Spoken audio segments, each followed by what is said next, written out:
Shalom, selamat berjumpa kembali dengan firman Tuhan yang diperuntukkan untuk minggu ini, Minggu 4 Oktober 2020, Minggu 17 setelah Trinitatis. Tetapi sebelum kita mendengarkannya, marilah kita berdoa. Damai sejahtera yang melampaui segala akal, yang datangnya daripada Kristus Yesus Tuhan kita, kiranya menyertai hati, pikiran, perasaan, dan seluruh hidup saudara di saat mendengarkan sabdanya hari ini. Di dalam nama Yesus. Amin. Dasar firman Tuhan untuk kita hari ini diambil dari Kejadian 2 ayat 18 sampai ayat yang ke-25. Demikianlah bunyinya. Tuhan Allah berfirman, "Tidak baik kalau manusia itu seorang diri saja. Aku akan menjadikan penolong baginya yang sepadan dengan dia." Lalu Tuhan Allah membentuk dari tanah segala binatang hutan dan segala burung di udara. Dibawanyalah semuanya kepada manusia itu untuk melihat bagaimana ia menamainya. Dan seperti nama yang diberikan manusia itu kepada tiap-tiap makhluk yang hidup, demikianlah nanti nama makhluk itu. Manusia itu memberi nama kepada segala ternak, kepada burung-burung di udara, dan kepada segala binatang hutan. Tetapi baginya sendiri, ia tidak menjumpai penolong yang sepadan dengan dia. Lalu Tuhan Allah membuat manusia itu tidur nyenyak. Ketika ia tidur, Tuhan Allah mengambil salah satu rusuk daripadanya, lalu menutup tempat itu dengan daging. Dan dari rusuk yang diambil Tuhan Allah dari manusia itu, dibangunnyalah seorang perempuan, lalu dibawanya kepada manusia itu. Lalu berkatalah manusia itu, "Inilah dia, tulang dari tulangku dan daging dari dagingku. Ia akan dinamai perempuan, sebab ia diambil dari laki-laki. Sebab itu seorang laki-laki akan meninggalkan ayahnya dan ibunya, dan bersatu dengan istrinya, sehingga keduanya menjadi satu daging. Mereka keduanya telanjang, manusia dan istrinya itu, tetapi mereka tidak merasa malu." Demikianlah bunyi firman Tuhan. Saudaraku, ada yang berkata bahwa masa pacaran katanya lebih indah, bahkan lebih mesra dibandingkan dengan setelah menikah. Karena waktu pacaran katanya kita bisa ngobrol berjam-jam dengan si dia. Tetapi setelah menikah, seperempat jam saja katanya berbincang-bincang, sudah terjadi apa? Pertengkaran, ketidakenakan. Bahkan katanya bisa akhirnya tidak ada solusi yang diambil. Tidak hanya itu saudara, katanya waktu pacaran kita begitu rindu untuk bertemu dengan si dia. Kalau boleh terus menerus bertemu dengan si dia. Tetapi setelah menikah, ya jangankan untuk melihatnya. Kadang-kadang kita ada rasa bosan dan tidak mau bertemu dengan si dia. Dan lebih enak di luaran, di kafe, di Lapo Tuak, atau di tempat-tempat di luaran sana untuk mencari teman untuk ngobrol. Dan rumah itu kadang-kadang hanya dijadikan seperti hotel untuk tidur dan tidak ada komunikasi di dalam rumah tangga itu. Sangat miris. Saudara-saudara, bukankah sebenarnya masa-masa pacaran itu adalah masa-masa penjajakan, masa-masa persiapan untuk visi, untuk tujuan Allah membentuk keluarga itu? Bukankah sebenarnya masa pacaran itu adalah menetapkan langkah-langkah yang harus dibuat setelah menikah nanti? Dan bukankah sebenarnya setelah menikah itu, ya, kapan, di mana, dalam situasi apapun kita bisa bertemu, bisa berkomunikasi, bahkan bisa lebih romantis? Memang saudaraku yang dikasihi di dalam Kristus Yesus, ada kalanya rumah tangga saat ini, bahkan dari dulu, ya, akhirnya bertengkar, berselisih paham. Tidak hanya berselisih dan bertengkar, tapi juga mengambil keputusan yang salah, yang apa? Bercerai. Tapi saya percaya saudaraku, masih banyak keluarga dan rumah tangga yang mengingat perjanjian pernikahan mereka di altar Tuhan. Mereka sudah berjanji seia sekata, ya, hidup dalam suka, duka, sakit, sembuh, bahkan dalam situasi apapun, dalam kaya dan miskin, tetap setia hingga akhir hidup mereka. Dan ada banyak, saudaraku, keluarga-keluarga, ayah dan ibu menjadi teladan, contoh bagi anak cucunya, dan juga bagi banyak orang untuk mencerminkan keluarga surgawi. Itulah saudaraku, pada minggu ini kita akan merenungkan firman Tuhan yang sangat luar biasa dengan tema setara di hadapan Allah. Saya lebih menekankan di sini, Allah menciptakan pasangan yang sepadan bagi kita. Marilah kita perhatikan satu persatu. Yang pertama, saudaraku, keluarga yang sepadan atau setara itu adalah inisiatif atau ide Allah terbaik buat kita. Sekali lagi, keluarga yang sepadan adalah inisiatif atau ide terbaik Allah buat kita. Saudara-saudara yang dikasihi di dalam Kristus Yesus, kalau kita perhatikan ayat 18, di sana firman Tuhan berkata, Tuhan Allah berfirman, tidak baik kalau manusia itu seorang diri saja. Ada saudara perhatikan di sini kata tidak baik. Padahal waktu Tuhan menciptakan langit, bumi, dan segala isinya pada hari pertama sampai pada hari yang kelima, evaluasi Allah adalah apa? Baik. Ya. Kok tiba-tiba di sini kata yang digunakan tidak baik, dan itu untuk siapa? Untuk Adam yang sendirian, untuk manusia yang sendirian. Itulah sebabnya Allah sendiri berkata, Aku sendirilah yang akan menjadikan penolong yang sepadan dengan dia. Rupa-rupanya, saudaraku, yang namanya hewan, tumbuh-tumbuhan, ikan, dan lain-lain, kalau kita perhatikan ayat 19 sampai ayat yang ke-20 ini, tidak ada yang cocok, tidak ada yang sepadan, tidak ada yang setara dengan manusia itu. Tidak ada yang betul-betul sesuai dengan manusia ini. Ini perlu kita sadari, saudaraku, bahwa yang namanya harta, yang namanya banyak kekayaan, namanya karier, uang, kenikmatan, prestasi, dan lain-lain, tidak ada yang sanggup dan bisa menggantikan apa? Kebahagiaan keluarga kita sendiri. Jangan pernah berpikir, saudaraku, jika pasangan dan keluarga kita atau anak-anak kita jejali dengan uang, kita jejali dengan harta, kita jejali dengan segala kemewahan, emas, istana, atau makanan yang berlebih, makanan yang enak, sanggup membahagiakan pasangan atau keluarga kita sendiri. Saudaraku, kalau kita perhatikan, apa ada yang kurang bagi Adam pada saat itu? Bukankah Taman Eden begitu sempurna Tuhan ciptakan? Baik itu tumbuh-tumbuhan, baik itu hewan, baik itu ikan-ikan, dan semuanya sangat lengkap. Tapi firman Tuhan katakan sini, tidak baik, tidak ada yang pas, tidak ada yang cocok baginya. Sehingga saudaraku, hanya kasihmu, perhatianmu, ya, di mana engkau betul-betul mengasihi keluargamu, itulah kebahagiaan sejati bagi pasanganmu.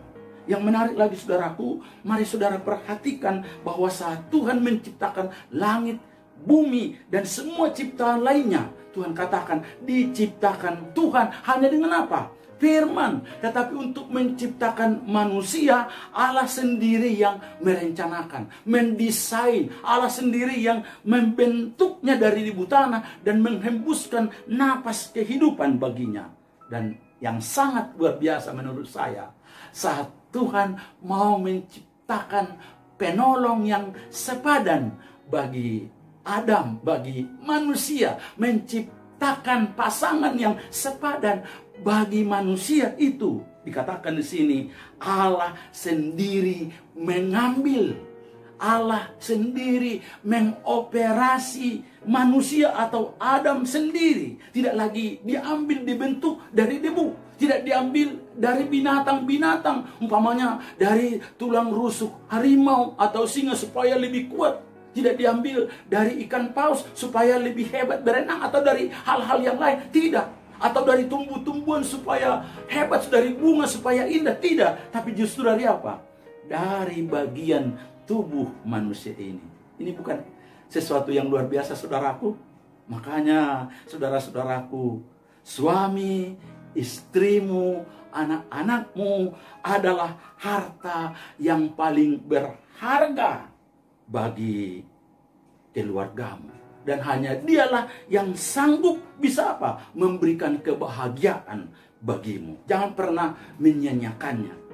Jangan pernah menganggap remeh pasanganmu. Dia adalah bagian dari dirimu. Jangan pernah menghinanya, memarahinya, merendahkannya. Ya. Jangan pernah membuat dia tidak berarti. Karena itu berarti Anda menghina dan juga mau meremehkan Allah sebagai pendesain, sebagai perencana dan pembentuk keluarga itu sendiri. Dan bahkan coba saudara perhatikan, saat langit, bumi, segala isinya Tuhan cipta, Allah sendiri menilainya apa? Baik. Tapi perhatikan pada hari yang ke-6 setelah manusia dan binatang-binatang diciptakan dan juga keluarga sudah diciptakan. Apa evaluasi Allah pada sore harinya? Firman Tuhan katakan dalam Kejadian 1 ayat 31, sungguh amat baik. Artinya apa? Sempurna, hebat, luar biasa, saudaraku.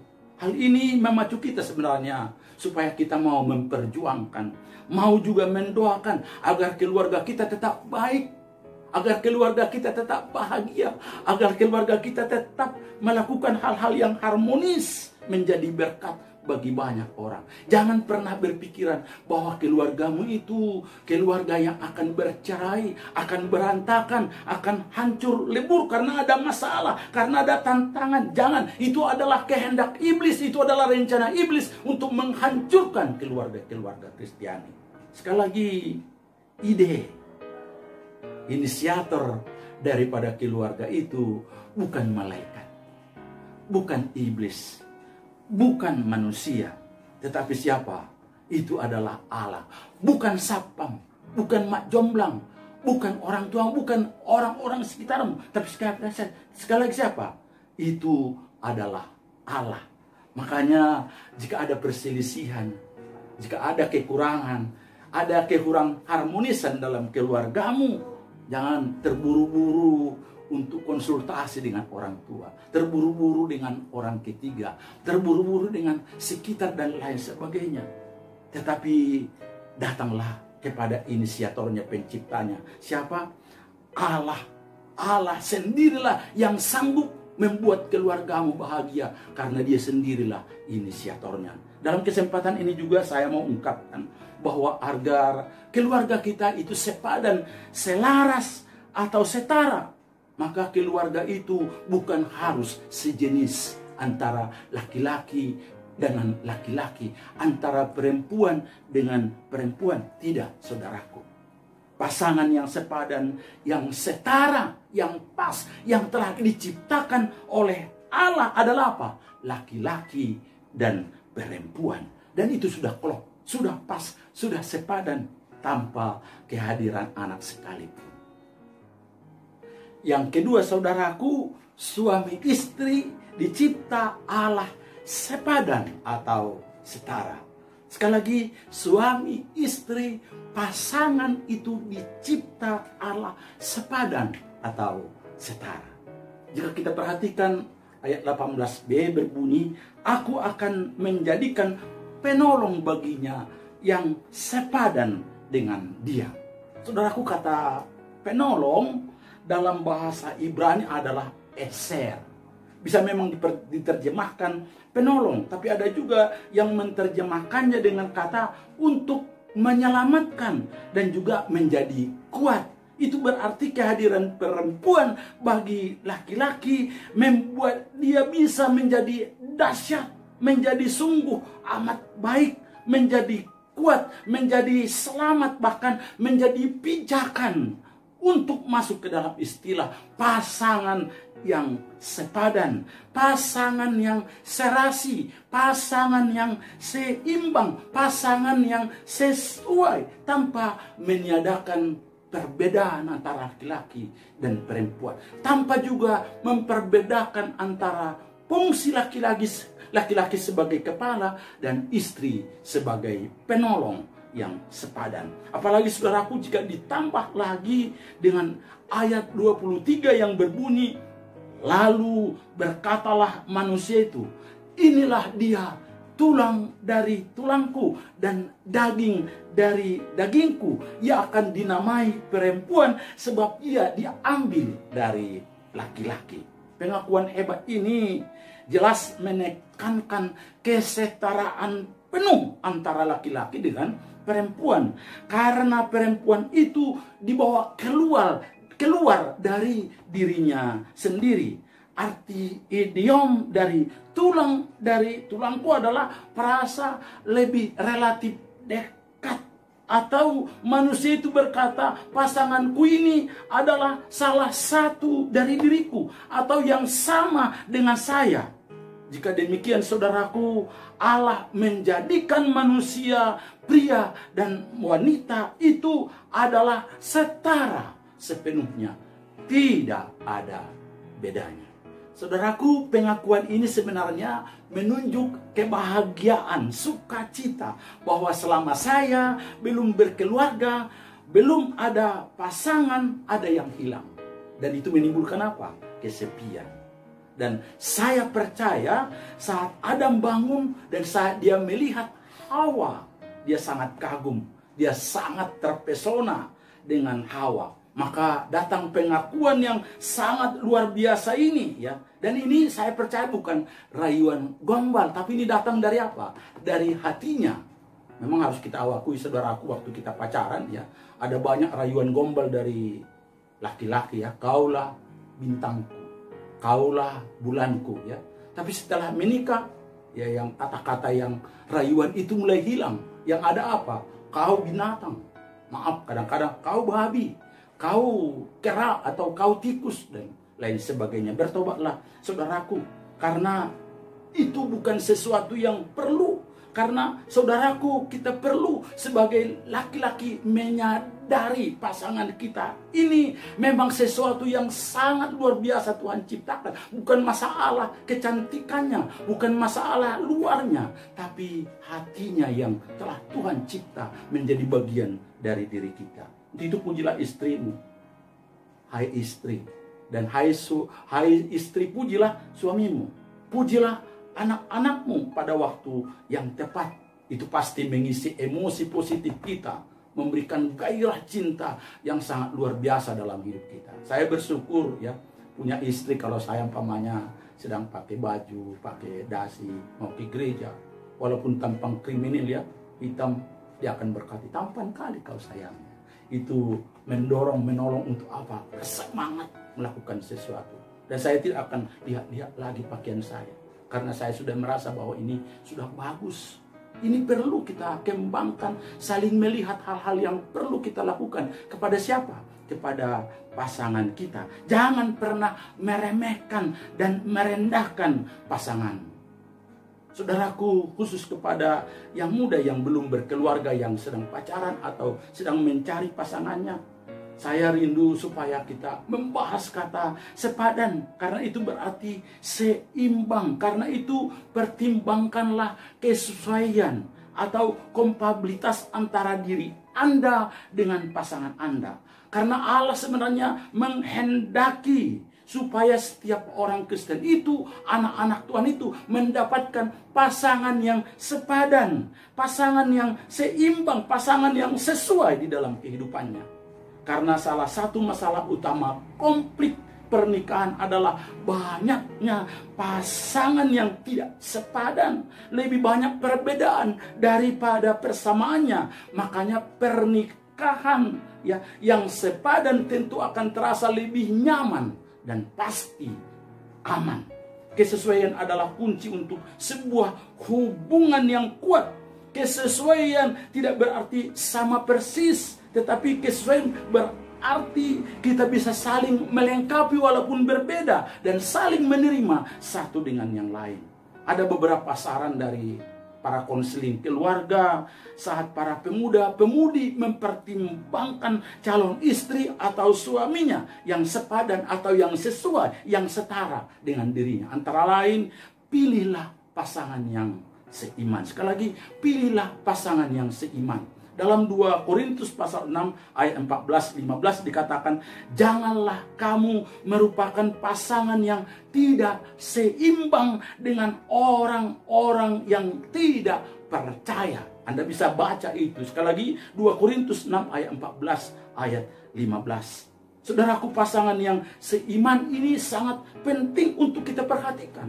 Karena itu menyangkut hal yang sangat mendasar, yaitu dasar pandangan hidup kita. Perbedaan iman dan keyakinan akan pasti mempersulit proses komunikasi dan penerimaan satu dengan yang lain di masa yang akan datang. Saudaraku, bagaimana bisa rukun ya jika yang satu mau bersandar, mau mengandalkan Tuhan dalam hidupnya, yang lain mau bersandar kepada hantu? Bagaimana ya yang seseorang rindu berdoa, tapi yang lain rindu melakukan dosa? Pasti cekcok satu dengan yang lain. Sekali lagi, pilihlah yang seiman. Ya, Bapak Pendeta Dr. Julianto Simanjuntak, pakar konseling, dalam bukunya Banyak Cocok Sedikit Cekcok, menyebutkan kesepadanan perlu dipertimbangkan antara lain juga sepadan dalam fisik, menyangkut postur usia dan kesehatan fisik. Apakah Anda saat Anda berpasangan dengan pasanganmu bangga ya, atau justru malu? Malu waktu bergandengan tangan di mall, atau waktu berjalan bersama, atau malu memperkenalkan pasanganmu kepada keluarga? Kalau masih malu, itu bukan yang seimbang buat Anda. Tidak itu, saudaraku, tidak hanya itu, juga apa? Latar belakang sosial ekonomi. Jika terlalu jauh kesenjangannya, itu bisa menimbulkan friksi. Karena soal hubungan kekerabatan, pergaulan, dan soal keuangan bisa menjadi apa? Masalah sangat sensitif.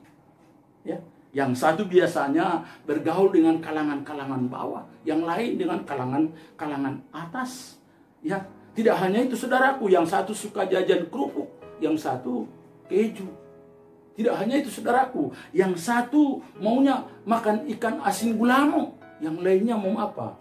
Mau steak. Tidak hanya itu, pisah, dan juga macam-macam banyak lagi yang membuat perselisihan dalam keluarga itu. Selain itu, saudaraku, faktor pendidikan jangan terlalu berbeda. Yang satu masih SMA, yang lain sudah S2. Nanti sulit dalam apa? Berkomunikasi dengan istilah-istilah yang sulit dimengerti oleh pasanganmu. Tidak hanya itu, saudaraku, saat kita pacaran juga perhatikan apa? Kepribadian, karakter dari pasanganmu.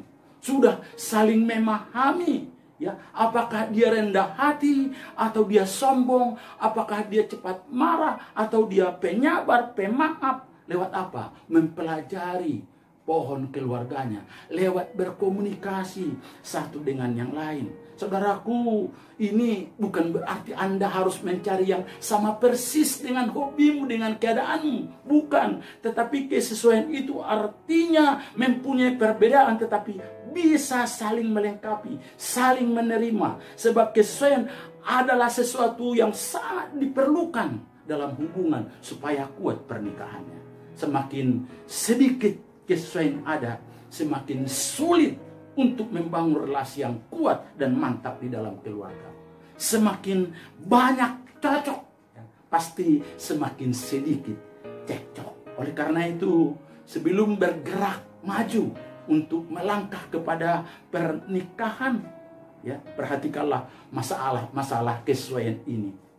Ingatlah, pernikahan itu hanyalah pengalaman dan akan menjadi pengalaman seumur dan sekali seumur hidup kita. Yang ketiga, saudaraku, kesetaraan atau kesepadanan itu pasti membangun keintiman.